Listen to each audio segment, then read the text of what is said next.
नमस्कार मित्रांनो, तुमच्या या नवीन व्हिडिओमध्ये आपले हार्दिक स्वागत आहे। या व्हिडिओमध्ये आपण पाहणार आहोत श्रावण बाळ योजना। तर आपण या व्हिडिओमध्ये पाहणार आहोत श्रावण बाळ योजना 2024 बद्दल।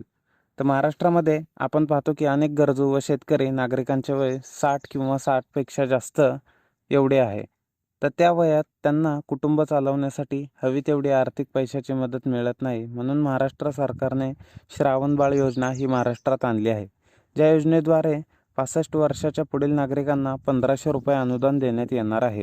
या योजनेसाठी कोणती कागदपत्रे लागतात, किती अनुदान मिळते, याबद्दल आपण संपूर्ण माहिती खालीलप्रमाणे पाहणार आहोत।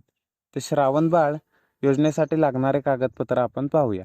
यामध्ये तुम्हाला ओळखपत्र, आधार कार्ड, पॅन कार्ड, उत्पन्नाचा दाखला, रहिवासी दाखला, पासपोर्ट आकाराचे 2 फोटो, रेशन कार्ड, जातीचे प्रमाणपत्र, बँक पासबुक झेरॉक्स, विहित नमुन्यातील अर्ज व वयाचा दाखला या सर्व गोष्टी तुम्हाला इथे लागणार आहेत। त्यासोबतच वरील कागदपत्रांची आवश्यकता या योजनेसाठी अर्ज करताना लागणार आहे, त्यासाठी पूर्तता करूनच तुम्ही या योजनेला अर्ज करा।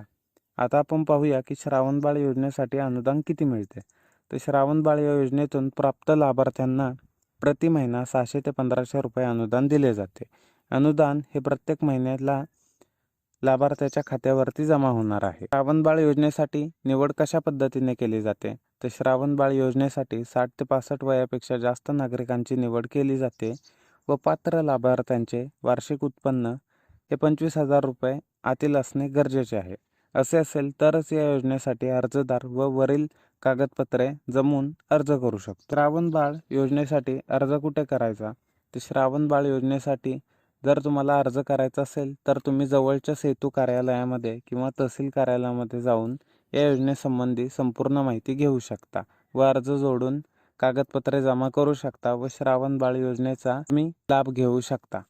तर मित्रांनो, तुम्हाला ही माहिती कशी वाटली नक्की सांगा। हा व्हिडिओ आवडला असेल तर लाईक करा व अजून कोणत्या योजनांबद्दल तुम्हाला माहिती पाहिजे ते कमेंट बॉक्समध्ये नक्की सांगा। आपण त्या योजनांबद्दल संपूर्ण माहिती आपल्या चॅनलवरती टाकूया व ज्या व्यक्तींना या व्हिडिओची गरज आहे, याची माहिती पाहिजे, तर त्या व्यक्तींना नक्की या व्हिडिओला शेअर करा व त्यांच्यापर्यंत पोहोचवा। भेटूया एका नवीन व्हिडिओमध्ये, तोपर्यंत जय हिंद, जय महाराष्ट्र।